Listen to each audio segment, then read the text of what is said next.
Doctor Harish Kumar physics میں P H D کے بعد بھارت کی ایک اہم یونیورسٹی میں لیکچرار پوسٹ ہوا۔ ہندو دھرم سے پہلے ہی متنفر تھا۔ 1986 لندن میں دوران تعلیم اسٹیفن ہاکنگ کے لیکچرز اور کتب سے ایسا متعارف ہوا کہ خدا کا ہی منکر ہو گیا، اور ایسا منکر کہ بڑے بڑے مسلم، عیسائی اور یہودی علماء سے بھرپور مباحثہ کرتا، یہاں تک کہ ڈاکٹر ذاکر نائک سے بھی قائل نہ ہو سکا۔ 2005 کی چھٹی کے دن کی ایک صبح مسلم سبزی فروش نے بیل کی۔ گزشتہ 20 سال سے یہ اسی سبزی فروش سے سبزی خریدتا تھا۔ اس دن سبزی فروش کو اس نے چائے کی آفر کی تو اس نے قبول کر لی۔ حسب معمول خدا تعالیٰ کے وجود پر ہریش کمار نے اس سبزی فروش سے بحث شروع کر دی۔ 30 منٹ کی گفتگو سے معلوم ہوا وہ سبزی فروش سیدھا سادہ مسلمان ہے جو 5 وقت نماز پڑھتا ہے۔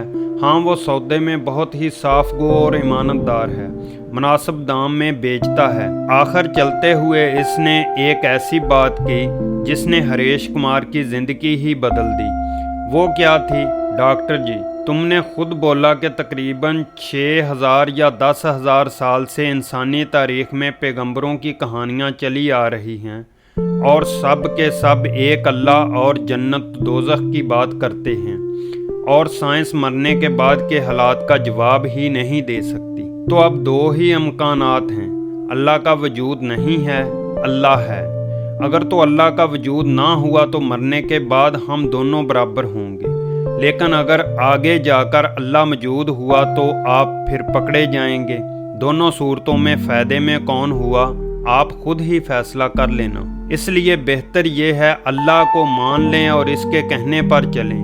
اس کا قرآن تو انسان کا سیدھی راہ پر چلنے کا کہتا ہے۔ ڈاکٹر نے اس کے جانے کے بعد سوچا کہ میں نے ساری زندگی پرابیبلٹی کے لیے لیکچر دیے، لیکن کبھی اس پرابیبلٹی کی طرف میرا دھیان ہی نہیں گیا کہ دونوں صورتوں میں اللہ کو ماننے والا فائدے میں ہے۔ قصہ مختصر، اس سوچ کے بعد ڈاکٹر کو خیال آیا کہ کون سا آسمانی مذہب بہتر ہے۔ مذاہب کا علم تو اسے پہلے ہی کافی تھا۔ ڈاکٹر ذاکر نائک کے ایک لیکچر میں 1400 سال سے پورے قرآن مجید کا حرف بہ حرف ایک ہونے کا سنا تو انگلینڈ میں کرسچین مشنری ادارے سے اس کی حقیقت دریافت کی تو سب نے اس بات کی تصدیق کی۔ الحمدللہ آج ڈاکٹر اور اس کے سارے گھر کو مسلمان ہوئے 15 سال ہو گئے۔